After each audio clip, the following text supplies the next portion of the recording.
On today's episode of Film Optix, we're going to be talking about the Planet of the Apes reboot. We're also going to dive into Mulan having a PG-13 rating. And we're going to talk about Disney and Sony making up after the new Spider-Man 3. So let's jump in.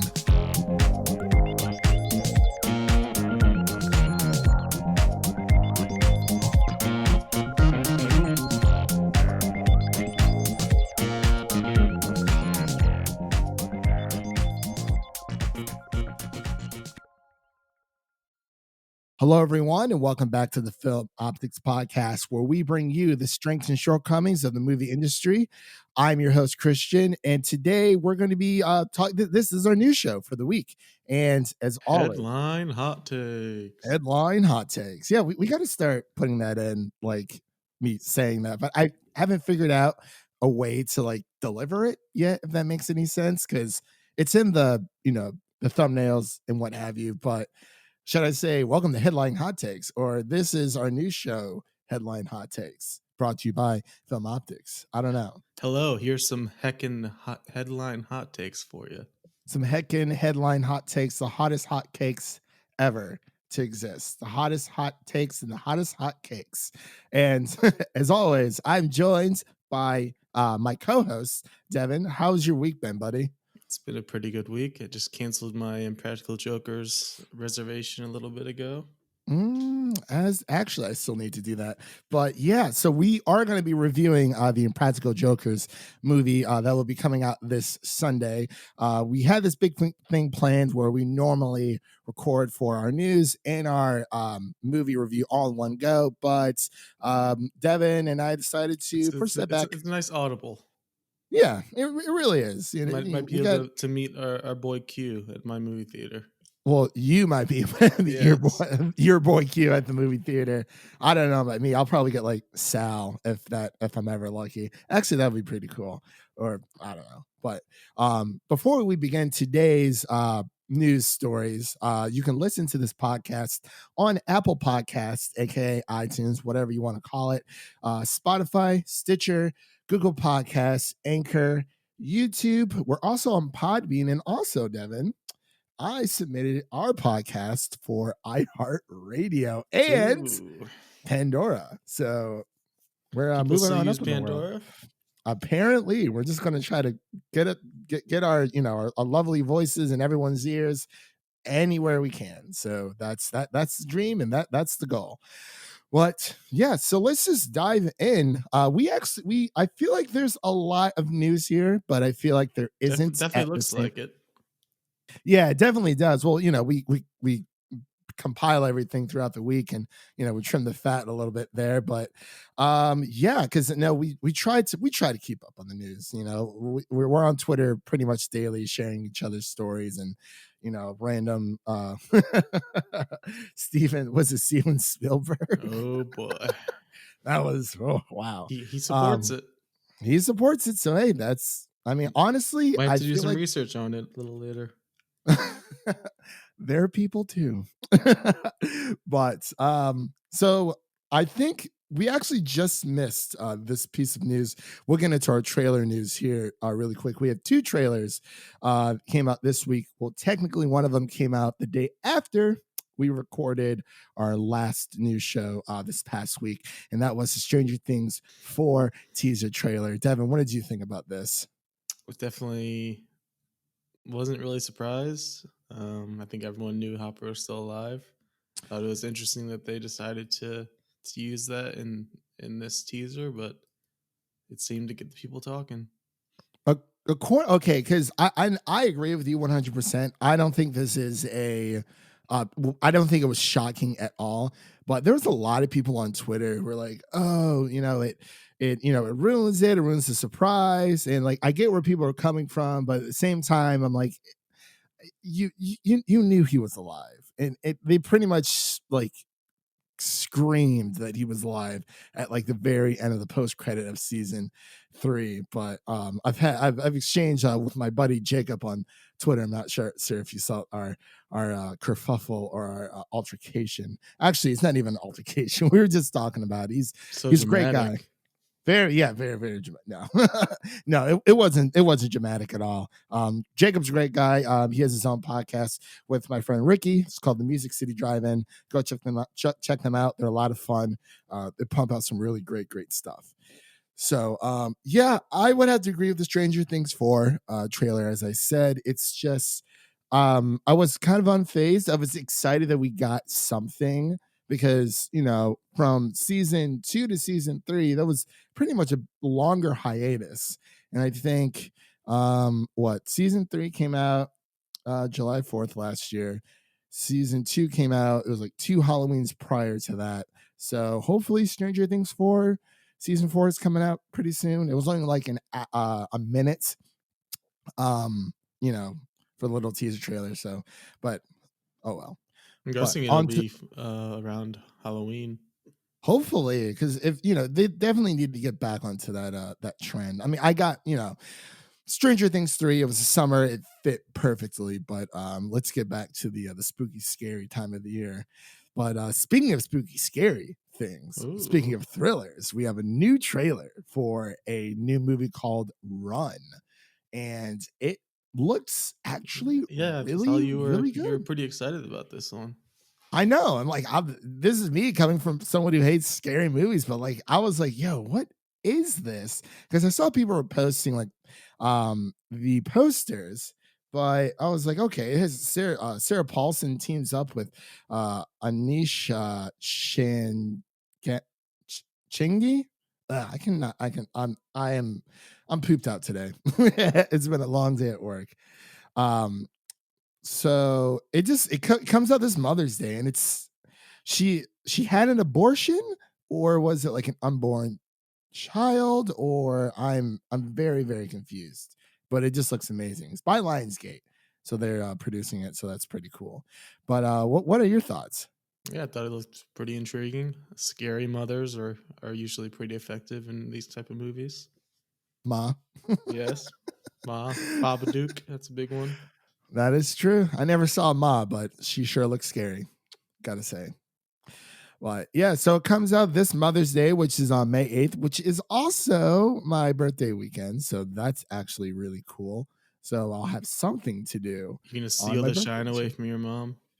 I'd be like, sorry, mom. I mean, that's if she comes down. So if she comes down, we're definitely seeing this. So, We'll actually but be in Mexico you'll when be in Mother's Day Mexico. hits. Nice, nice. Taking the whole family. Got you treating the whole family to Man, I mean, I'm not treating anybody, but Hey, I'm just saying, it's like, you know what, mom, this is for packing and buying my lunch for all these years. We're going to take him to Mexico City, but you got to take him to like the super rundown places. maybe I'll get her a Yeah. sombrero. Ooh, there you go. I like that a lot.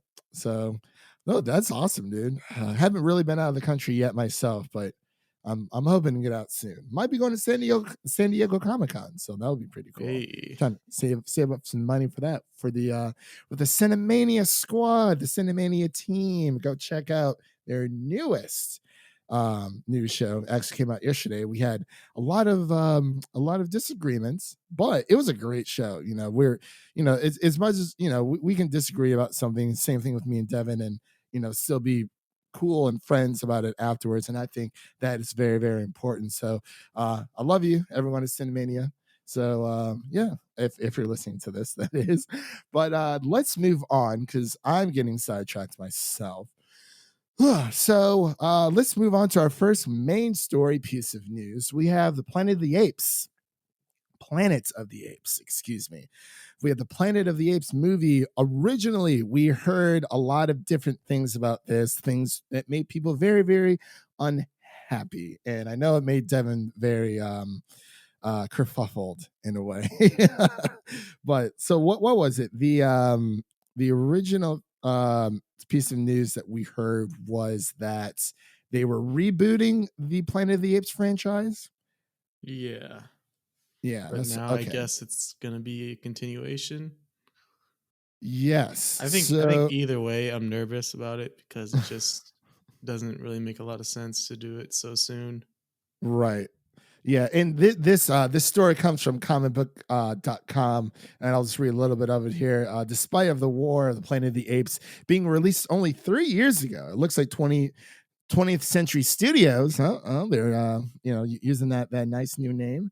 20th Century Studios might be planning on a reboot on the franchise, according to a new reporter from the team at Discussing Films. Wes Ball's take on the situation was that it was that Caesar's legacy will live on. I believe that was Wes Ball who had said that. So they won't connect to the Rise of the Planet of the Apes or Matt Reeves' Dawn War Rise of the Planet of the Apes trilogy as well. So it's a little bit more of a continuation of the story, I guess. So we'll just see how it goes from there. I absolutely love this trilogy with literally it's probably one of my favorite trilogies of all time. Very, very consistent. And it just made me love these films even more to the point where I actually might have to rewatch them this weekend, maybe. But yes, Caesar's legacy will live on, confirmed by Wes Ball on Yeah, Twitter. I had to look up who Wes Ball was, and he has only directed the Maze Runner movies, so not a great past.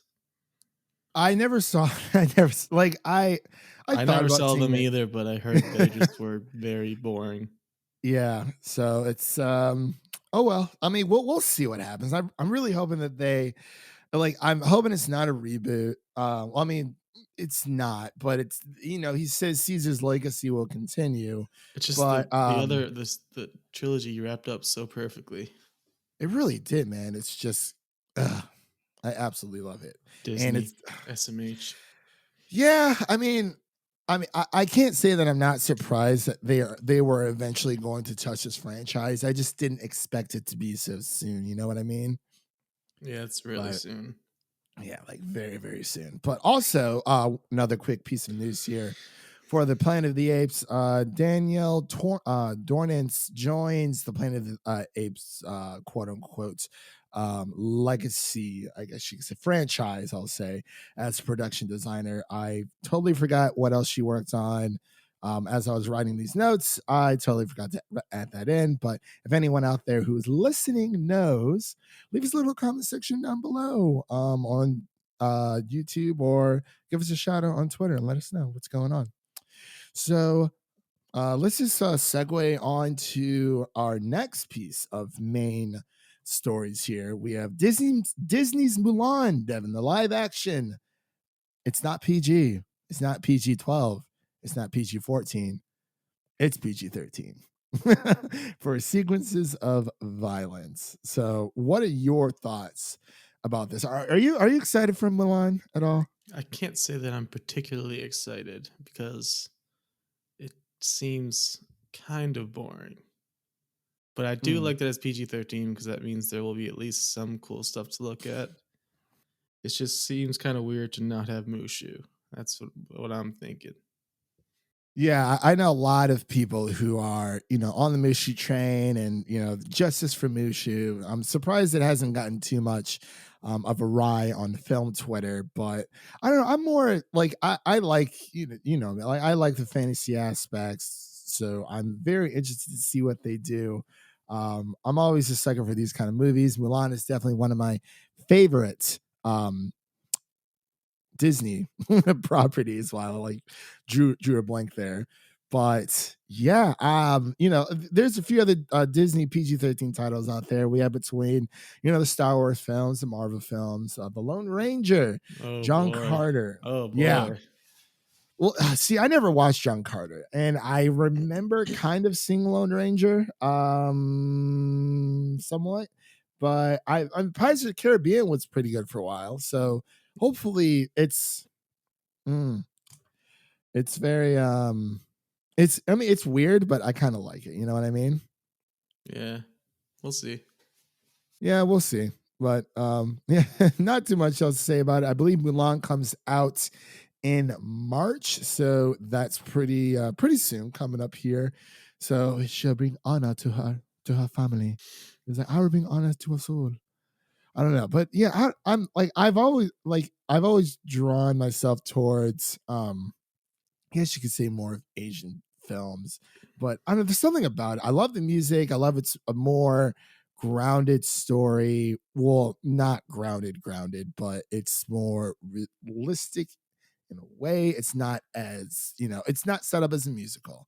I guess is what I'm trying to say, which I think is nice because, Disney's making all these carbon copies like The Lion King. We all know how that turned out, how people felt about it, but it's the highest grossing animated film of all time as of right now, which is great for Disney, make that money. But I feel like it, Lion King, to me, the new Lion King did not feel like Lion King at all.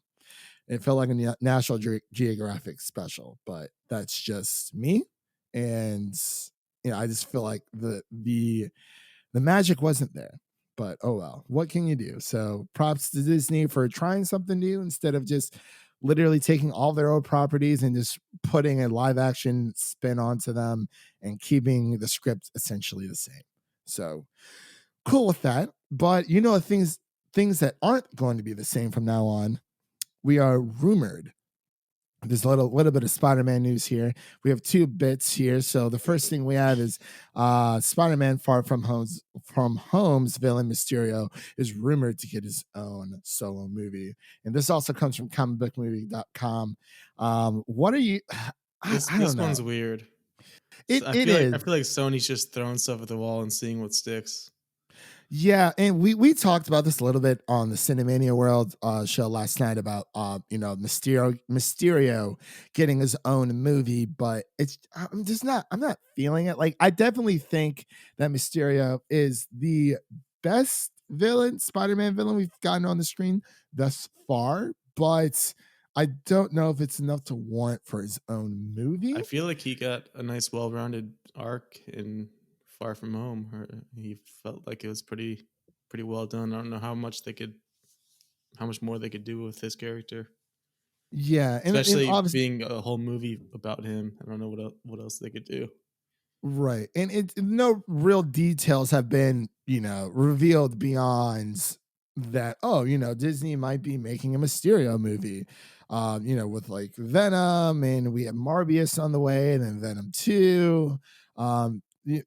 Sony's been everyone's saying, oh, the Sinister Six. Sony's been trying to build up for this for years.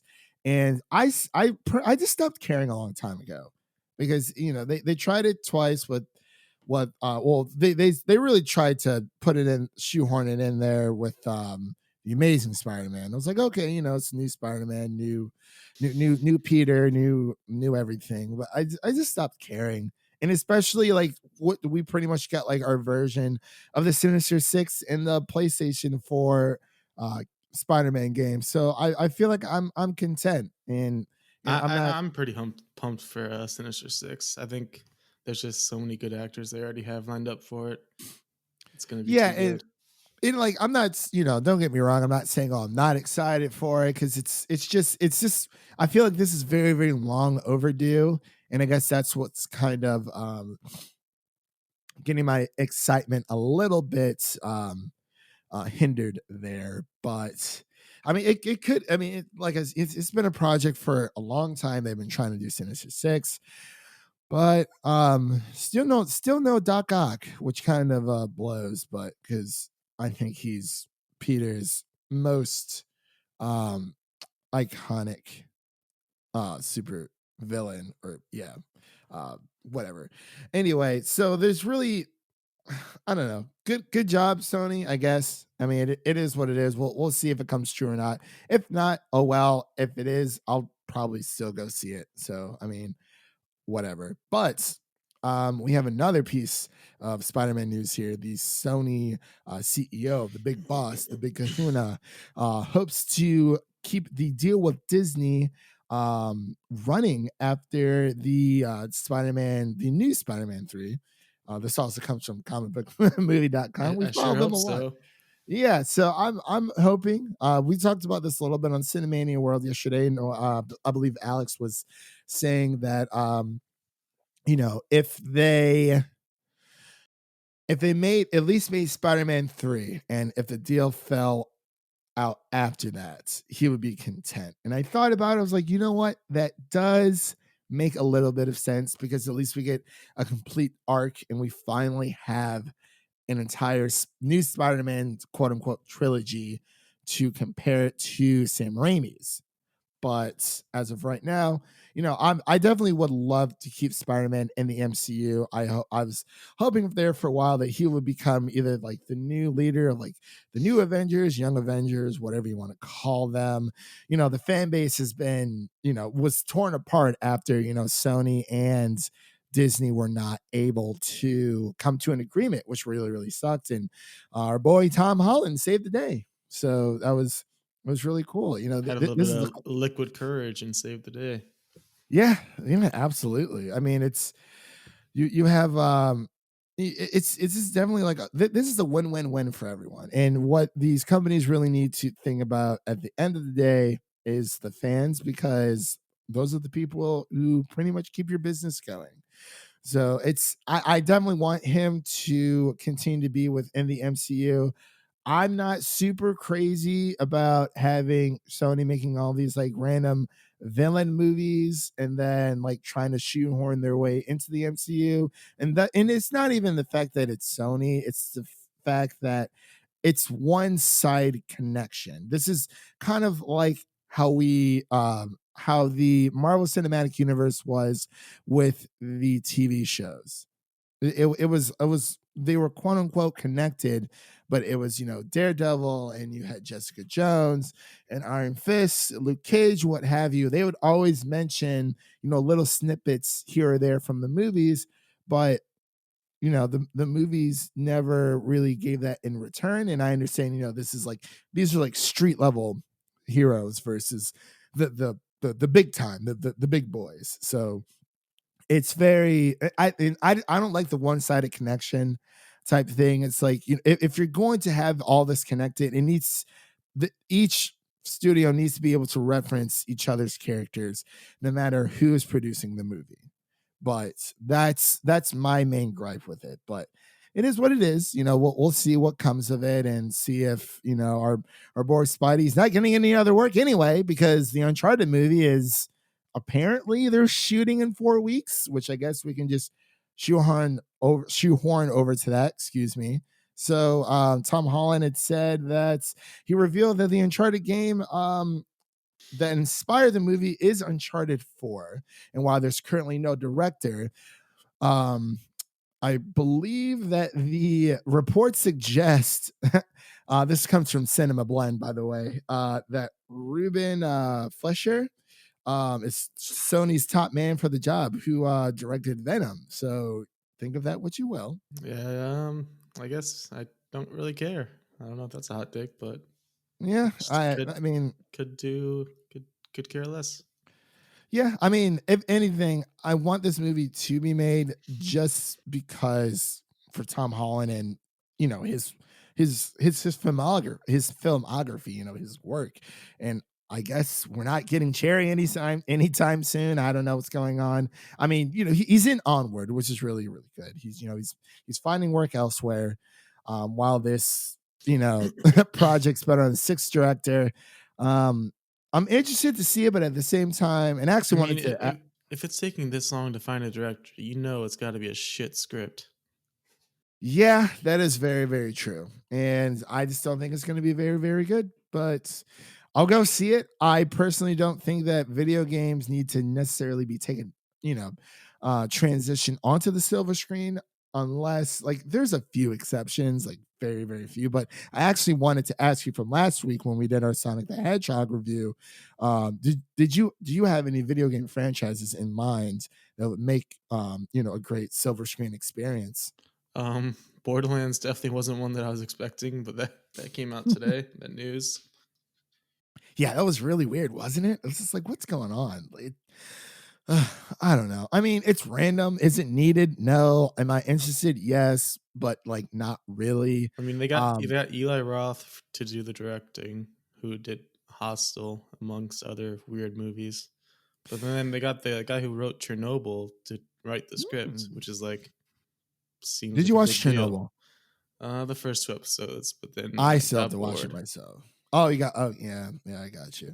I definitely want to check it out. There's a lot of things I got to check out. There's so many things to watch, and even with me, I'm part of the Nashville's little their film festival judging. We get like 25 movies every 2 weeks, or short films, I should say. We haven't gotten the feature films yet, but they're coming. Um, and we're watching all these short films. We have to say, does this do we think that this deserves a spot to be in the film festival? So that's pretty cool. And we get little trinkets and little perks and whatnot. So that's pretty cool.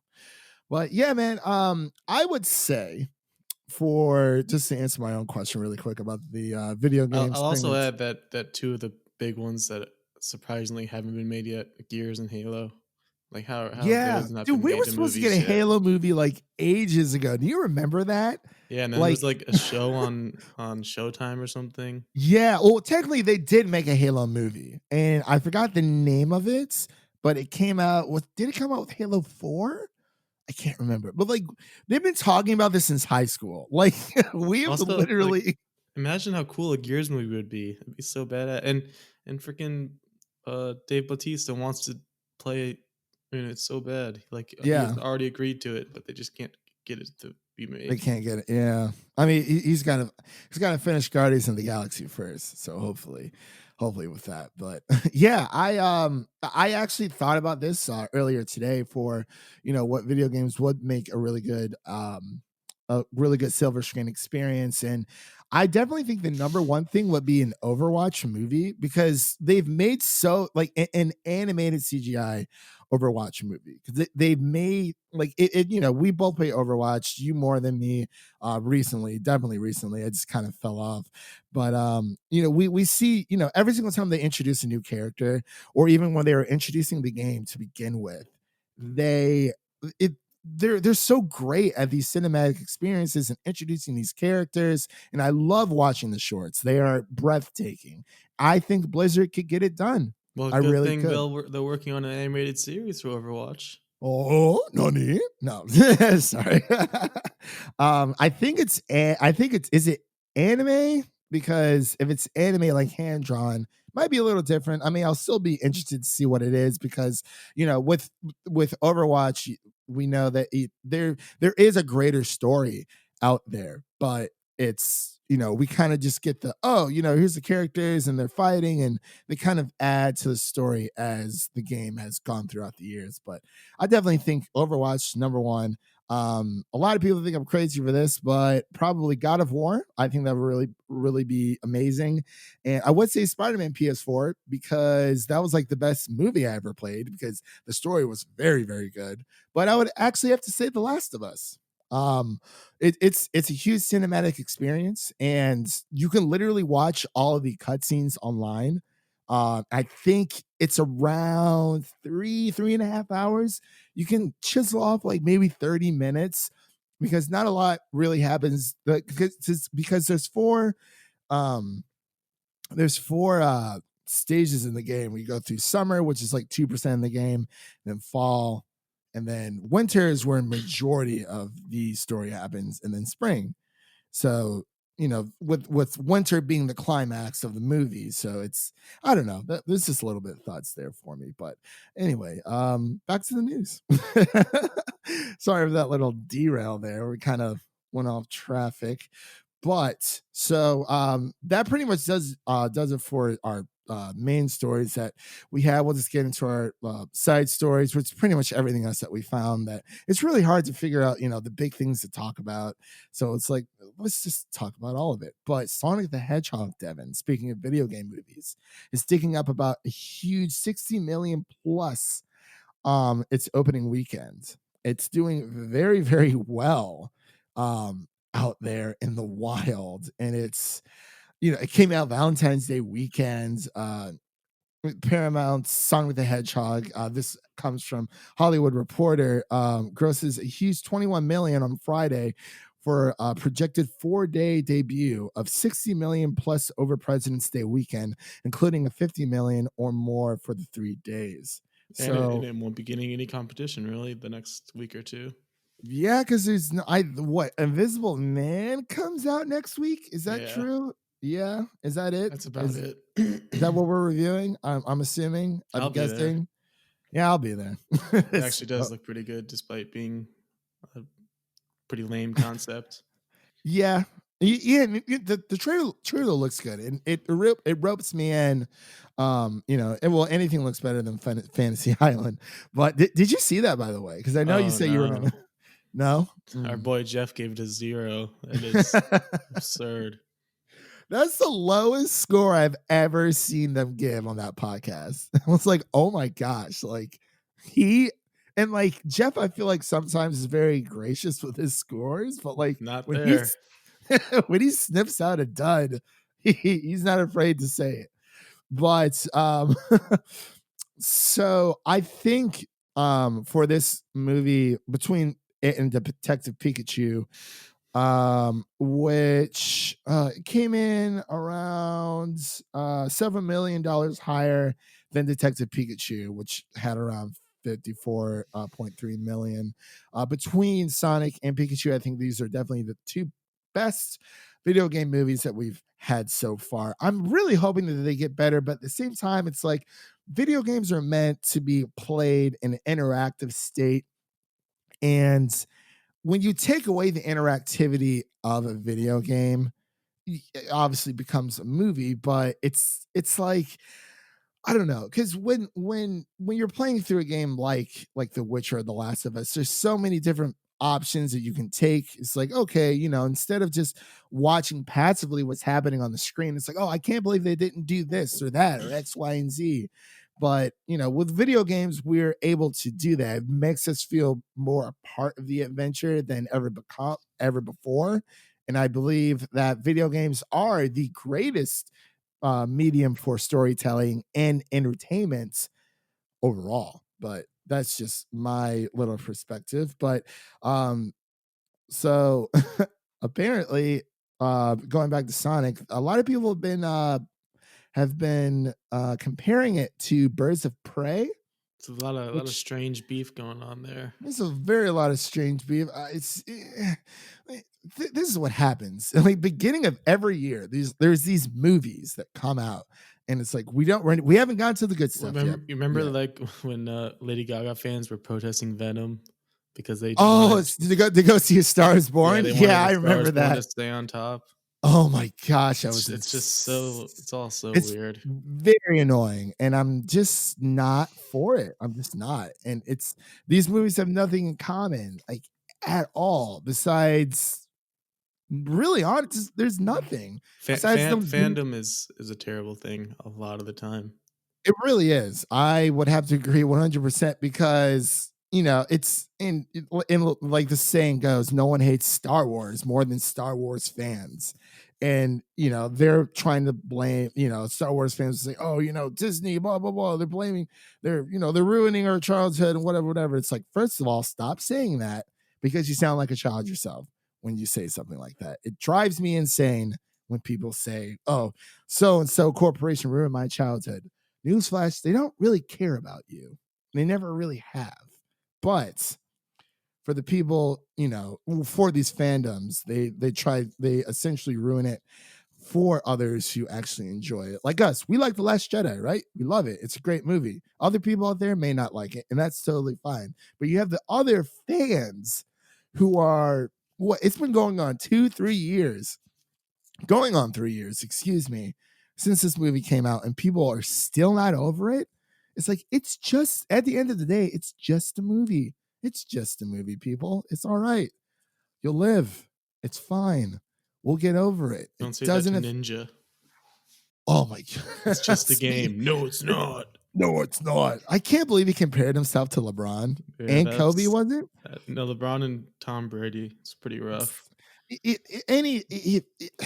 Wow. I respect esports, but if I you're trying do. to compare yourself to these like To a top physical end sport. athletes that Yeah, are making 10 times more than you, you're stupid. I'm it's too sorry. much. I've never really liked Ninja anyway, and I mean anyone can go on and stream Fortnite and become famous. FYI, And drop the N word multiple times and get caught. Yeah, it's between him and PewDiePie, by the way. So I never really liked PewDiePie anyway. He's like it's really weird with these streamers and these YouTubers and even podcasters, the whole, that weird gray area where they're famous to us common people or us common folk, but they have not achieved the level of renown as you would say Emma Stone or Leonardo Or DiCaprio LeBron James. or LeBron James or Kobe Bryant. May he rest in peace. So it's so weird. And I feel like Alana Pierce was actually talking about this about a year or so ago, where she was saying pretty much the same thing, where it came to, celebrities and, where do YouTubers and content creators, where do they fall within this celebrity renowned status? Because you're not really there. They're like halfway, kind of, sort of, but I don't know. It is what it is. But yeah, fucking Ninja. I'm sorry. I mean, I try not to cuss as much And as that I. might be our first and last ninja reference here, so don't get Yeah, used to it. right. Let's just move on to happier things here. Like Taika Um, Waititi. Taika Waititi and Jude Law may team for a Hollywood satire. The Artur on Showtime, I believe it's called. This might give people an actual reason to get Showtime for a month or two. Yeah. I'm always looking to invest in new streaming services to see what they offer. Because this story here comes from Screen Rant. And it's cool. I liked Jude Law, love Taika, so I don't know. Who knows? Maybe it'll be good. Yeah, maybe. I mean, as long as it's not Jude Law in the rhythm section. Well, he was fine. It Did was you see that movie? I saw half of Oh boy. it. And I absolutely hate walking out of the theater. I hate it. I hate it. I hate it. It is the worst thing in the world because it's not even just spending the money. It's the time because you want to see how it pans out. And it just no, no. I mean, I easily could have stayed, but I had other things I rather would have done during that time because I think I was busy later on during the day anyway. So I was like, I'm just gonna get a head start on, what I have to do before, I have to uh go to a party or something. I don't know.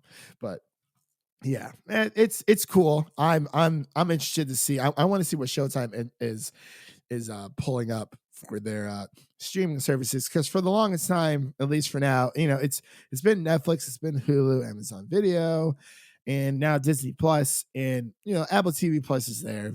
They're finding their footing, which is totally fine. It's not like they're gonna come out with this amazing content within year one, which people need to stop just complaining about it. Like they do have some pretty good shows, but it's just, I mean, if you want to sign up for another streaming service, that's totally up to you. But I mean, it is what it is. I'm gonna, give them the benefit of the doubt excuse me, because with I mean, even Netflix, when that started, they had like nothing. It was like terrible, but they found their footing and they found a formula that works. So oh well. So anyway, Devin, we have some Black Panther news here. So Black Panther 2 is reportedly eyeing on being filmed in March 2021 in Australia. So that is actually pretty interesting. We've there's been a lot of talk with the Australian fires. Haven't heard too much as of late. So I'm hoping that issue has subsided for all the citizens of that great continent, not a country, continent. But yeah, I believe that Phase 4 is part of Black Panther 2. That's supposed to be coming out May 6th of 2022. So that's pretty Got cool. a And while to go. yeah, man, I mean, this year, I feel like this is the filler year. You know what I mean? Because next year and the next few years is going to be like insane. I feel like this is more of a TV filler year, but as much as I like watching TV, and I know with Devin, you really have to convince him to watch a show. and he's never seen Game of Thrones, so that I gave up on that a long time ago. He still hasn't even watched the rest of Star Wars, Clone Wars, and I'm like, Lights camera just came through clutch. it doesn't make any sense. You were like, I oh, couldn't get into it. what? You were like, first off, you're like, okay, well, and I gave you the benefit of the doubt. I was like, all right, it is a lot of episodes. And I even skipped. I decided to skip because I've seen everything already from years back. But so I know the gist of the story. And I was like, you know what? I'm just gonna watch. You know, you showed me the the diagram of like the honorable mentions and like, hey, here's the arcs to watch in what order. Like, okay, cool. And then you found an even shorter list through Screen Rant. And now I have a recap And you didn't video. even watch it. And now you're just gonna watch a recap video. That's all I So need. I'm very I was like, oh my god. He could have I was like, man, you know, like Devin found like a super short list. He must be already done. Nope. I'm like, okay, it's fine. I am a faithful watcher, but it's fair enough because when the show first came out, when you know we were younger, I wasn't super into it, and as I got older, the more that I watched it, I actually started loving it more because Anakin is my favorite Star Wars character next to Ahsoka. So yeah, but yeah, Black Panther 1, the first one, will be available to stream on Disney Plus here on March 4th. So that's pretty cool. They're adding more of the catalog on there. I already have all the movies on Blu-ray, but I would definitely like to stream them on Disney Plus to see how the 4K versions hold up because some of them I have the 4K versions, but not all. So we'll just have to wait and see. But let's just move on to another piece of Disney news here, really quick. This is a big rumor coming from comicbookmovie.com where Loki, the Disney Plus series, will reportedly set up an introduction to Kang the Conqueror to the MCU. So that is pretty interesting. If you know who King the Conqueror is, he's pretty badass motherfucker. So Yeah, I think we yeah. mentioned this in the last one. The possibility of it happening, and it seems like it's picking up some steam. I think I'd rather have Kang over Galactus. The real question is Kang gonna be Owen Wilson? Ooh, wow. Oh, Wow. wow. Because That's that would ooh, be that's very, pretty very good. divisive. Yeah, he's I mean and the yeah, ooh, that would be. Because it's I mean, you got to take this with a pinch of salt, of course, but I think this will be a better fit because we had Thanos. Everyone knows who Thanos is, especially if you read the comics. I haven't read all the comics with Thanos, but there's been comics I've read with him in there. So we can't necessarily say that we grew up reading a lot of comics. I did to a certain extent, but mine were mainly manga. But I kind of, if it was like dealing with like Spider-Man and Wolverine or the X-Men, I would read some, but I didn't really have access to a lot of comics growing up. I feel like that's more of a like our dad's situation type thing, even though I know there are a lot of people our age who also read comics, but I feel like that is more of a not a boomer situation, but like what generation are our parents in? I can't remember. Uh, Uh might Gen be it might be what? different. I think they're I forgot the name of my mom had told me it a few days ago and I'm blanking on it. But anyway, in the comics, Kang was a member of the organization that was known as the oh my gosh, what was it? The Time Variance Authority. Which was already teased in the Loki teaser.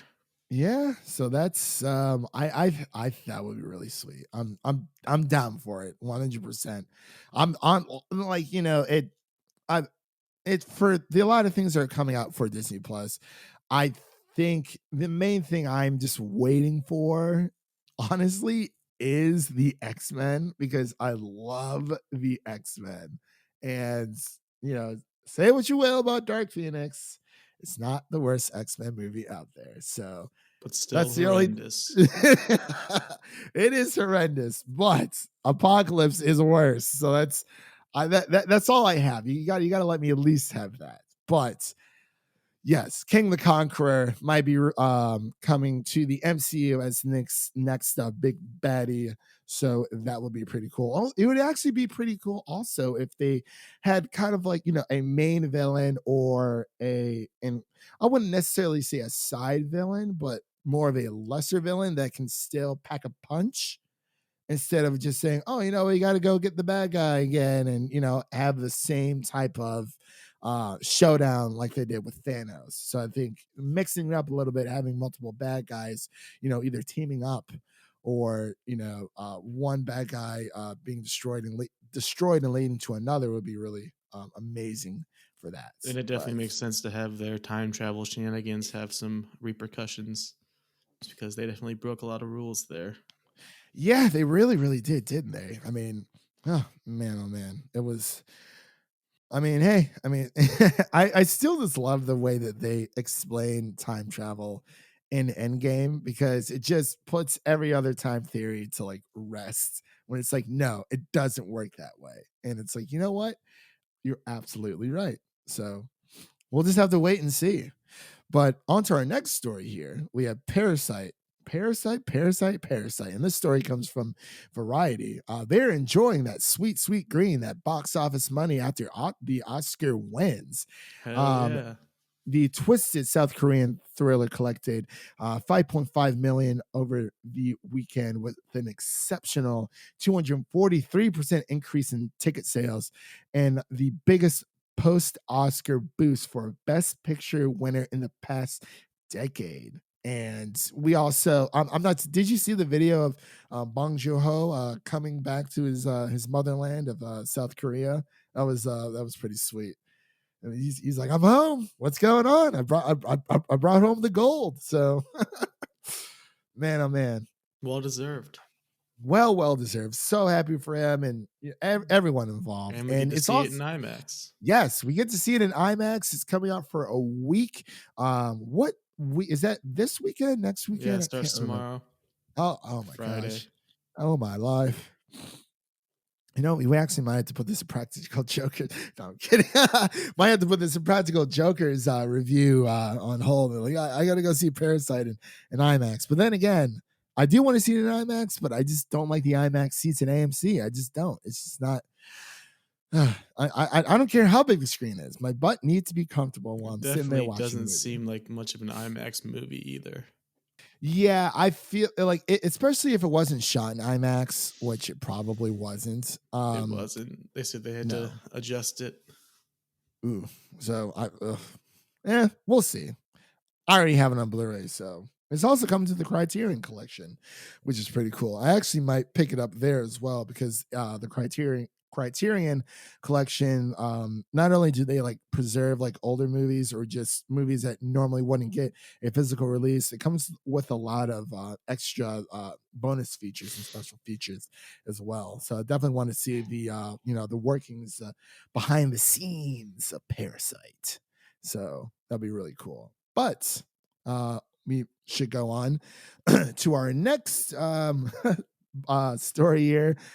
Jurassic World getting a live action series in the works. Don't care. Don't care at all. You got anything to say about it?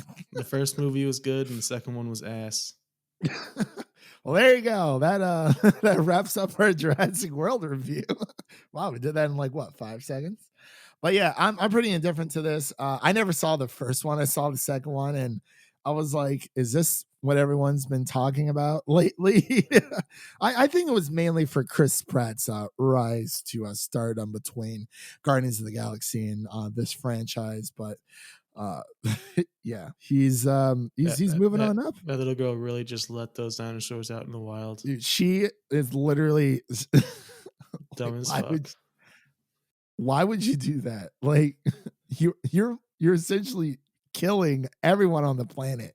She's like, they're just like me. I was like, what are you doing, woman? Like, oh my gosh. Like, I get it. You're a clone. You're sad that you don't really have a real identity, whatever. But like, you really got you really got to like murder the entire human population though. So Like, dumb. come on. Uh, Never again will I see that movie. Because I was like, you know what? She's not gonna do it. There's no way. And it was pretty much the equivalent of, oh, is Jurassic World gonna make a sequel? And of course they are. And then let's just let them all out. And it's just like, what have you done? Like, oh wow. That movie. Anyway, before I get a little riled up there, let's swing back over to so we already knew about oh my gosh, what was it? Oh yeah, well, Guardians of the, sorry, I'm getting off topic here. So Game of Thrones star Christopher Hivju, I think that's how he plays oh my gosh, he plays Tormund in Game of Thrones, the red haired fiery dude. He might be playing a scene in or a character in The Witcher called Nivellen for season 2, so that'll be pretty interesting. I know Devin, I don't, have you saw The Witcher or Nope. not? No, you never. Okay, you didn't And see it. Never I mind. played about 10 minutes of it. That's right. That's right. Well, it's all right. That's okay. There's not really much to say there. That's pretty much just a small story I thought that would make some interesting news, but I really don't have to say too much on the matter besides that I'm in. So yeah, let's just bring on season 2 and see if Mark Hamill actually plays Vesemir. So that'll be pretty interesting. But anyway, so there's a little bit of Birds of Prey movie information here. Should we talk about it? I feel like we should talk about it, but I'm not. Or is it? You think it's just beating a dead horse? I did hear an interesting comparison for it yesterday. All right, let's hear it. It actually comes from Alana Pierce. We've already mentioned her. Her latest video, she mentioned, she talked about how it's kind of comparable to the first Kingsman movie, as far as like they're both R-rated action movies. They both came out around the same time in February, and they also had similar budgets and similar box office numbers so far. But everyone looked at the Kingsman movie and said, "Oh, that was a huge success." But then everyone sees Birds of Prey, they say, "Oh, that's a huge bomb." It's just kind of interesting to think about it that way, just because it feels like Birds of Prey is getting shit on because it's a quote unquote woke movie. It doesn't really seem fair. I agree there. I definitely never would view this as a woke movie. I saw a few people on Twitter saying, "Oh, go woke, go broke," and I don't think it's that. And I've had some time to think about it, and we all have, to figure out what the main cause of Birds of Prey. So let me get into this little through variety. Birds of Prey apparently needs around to make another 105 million at the box office to break even for Warner Brothers. So it met its budget, which a lot of movies do, but it's just, I don't know. And I think it is and I think Dwayne from Cinemania Worlds put this in a interesting way, and I never really thought about this. You have, you have Batman movie. We got the Batman coming out. And then who's the Batman's main villain? It's Joker. So he's a side character. But then who's Joker's side character? And that's Harley Quinn. So you're gonna make a movie of a side character, and expect people to go see it. Because I mean, even with Suicide Squad, I feel like between Margot Robbie, that was the first time we saw her as Harley Quinn, and someone, I mean, we know what Will Smith is capable of, so I'm kind of just gonna leave him out of this.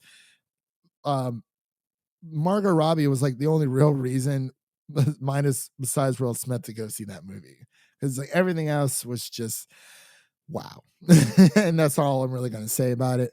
But I think it's just that no one, and I think it has a little bit to do with the marketing. I think the rated R is fine because, as we've seen, we have 2 Deadpool movies and we have a Logan movie that proves that rated R movies or superhero movies are a thing, and they can be done. but I just think it's nobody really asked for it to begin with, because when they first announced it, I was like, oh, that's really random. Like, yeah, it's cool, but it's also random at the same time. I enjoyed it. Um, I don't know if I'll go see it again. Maybe I'll pick it up on Blu-ray if it's on sale, but I don't really see myself buying this for full price. But I don't know, man. You got anything else to touch on that with? I think we covered everything. All right, so let's just move on to the next story here. We have Guardians of the Galaxy 3. He chooses Chris Pratt chooses his words carefully when asked about Thor's possible return for the Asgardians of the Galaxy type of situation. So this story comes from comicbookmovie.com. So as we know, Thor Love and Thunder comes out before Guardians of the Galaxy Volume 3. So there's chance that the God of Thunder will have to part ways with the team when the movie starts. So that's pretty It really interesting. feels like this all got kind of put out of order when the whole James Gunn thing kind of went down, because I'm guessing Guardians of the Galaxy 3 would have come out earlier Yeah. than Thor if he would have been there the whole time. Yeah, which is very Because true. now they have to wait for him to finish the Suicide Suicide Squad Squad. movie. Yeah. Which is great for James Gunn, because I felt like he wasn't really given a fair shake by Marvel, Disney, whoever you want to take the blame for. And he ended up making DC, and now he's going back to Marvel, and then he might be going back to DC. It's crazy, I'm very, very happy for him that he gets to be a part of both of these amazing franchises, and it's great. And it's like, hey, and I'm surprised that he said yes. He was very broken that he was, well, the Guardians of the Galaxy the cast was broken, that he may not have been able to come back and finish directing, because the script is finished. We know this for Guardians 3, but we'll just have to wait and see, I guess. And Yeah, I mean, if I'm guessing Thor won't have much of a role. I guess it all depends on what happens in the next Thor movie. yeah, so I mean, it is what it is, and we'll just like I said, I feel like 2020 is a big filler year for a lot of these movies, because the good stuff's coming within the next few years. But speaking of well, yeah, well, let's move on to a little bit of a SpongeBob prequel. The Sponge on the Run finally gets a date set for it, I believe. Is it? It's coming. It's not a no Oh wait, idea. is Sponge on the Run? Is this the same, or is this something different? I think this is something different. Camp Coral, SpongeBob's Under Years. The series was ordered in summer 2019. A CG animated prequel to Nickelodeon's flagship series, SpongeBob SquarePants. This comes from Hollywood Reporter, by the way.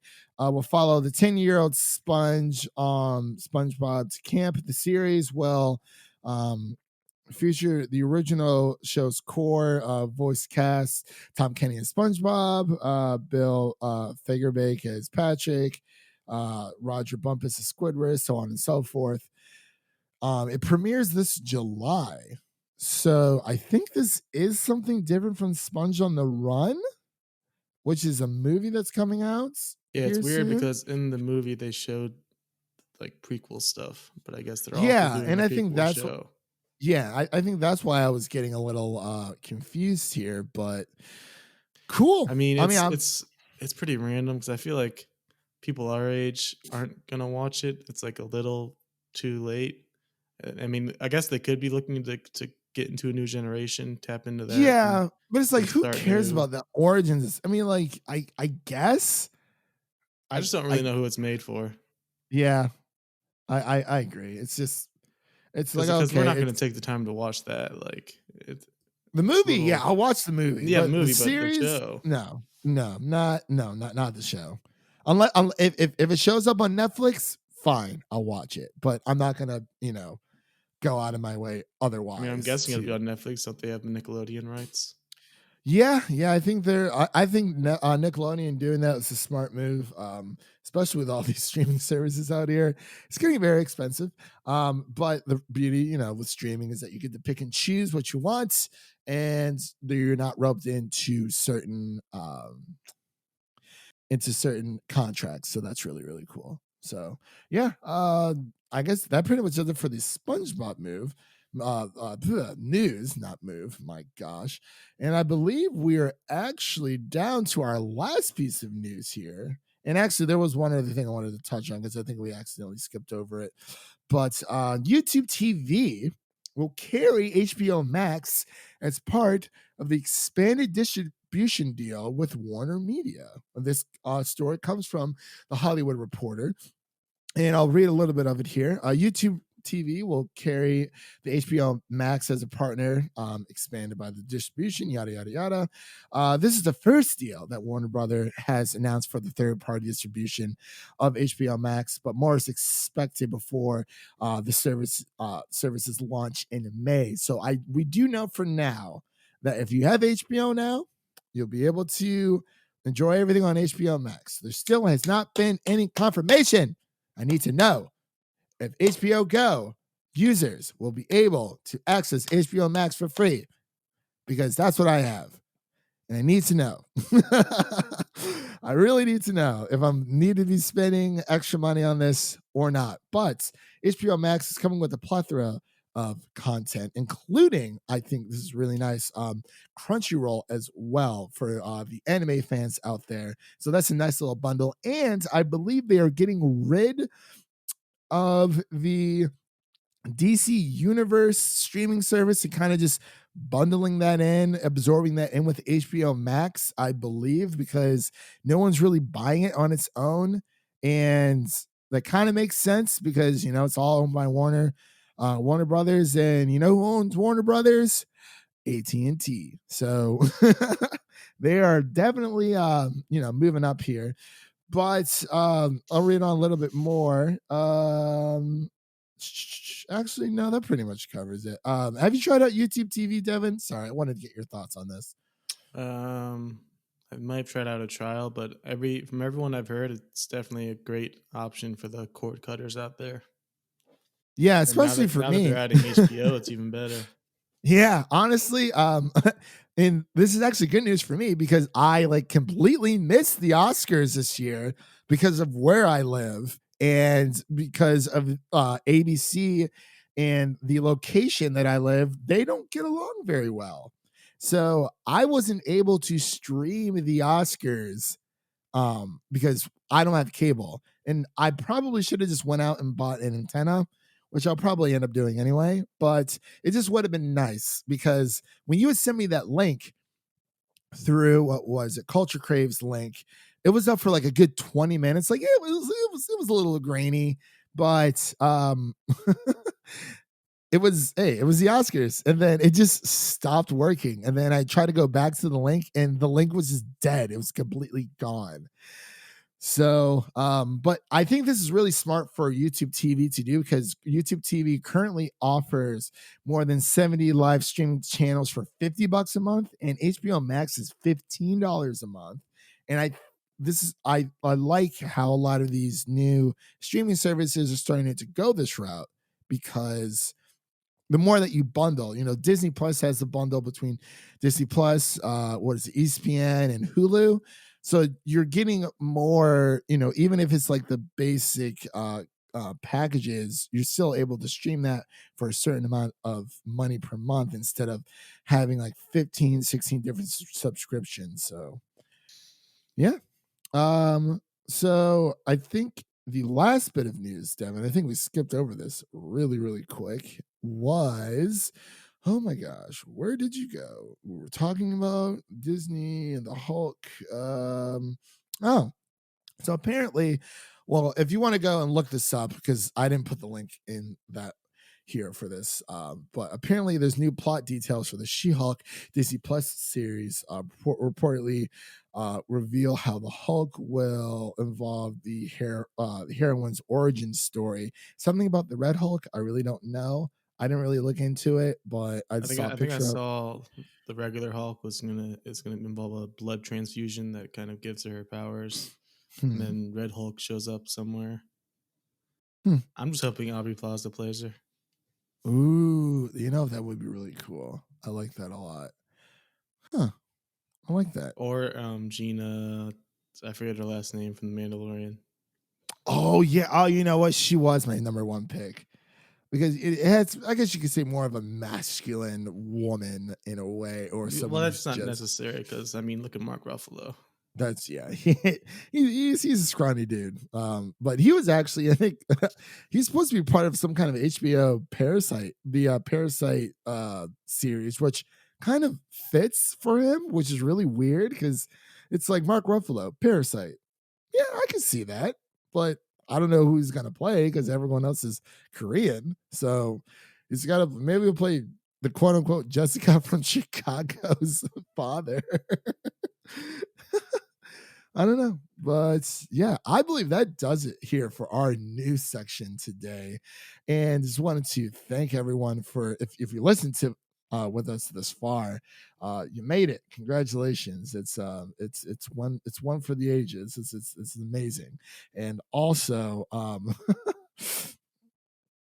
you can follow us on Apple Podcasts, excuse me, because I've been told that I say Apple Podcast too fast. So you can follow us on iTunes. There you go. You can follow us on Spotify, Google Play, Stitcher, Google Podcasts, Anchor, YouTube. Hopefully soon we'll be on iHeartRadio, maybe Pandora for the boomers out there. We'll see.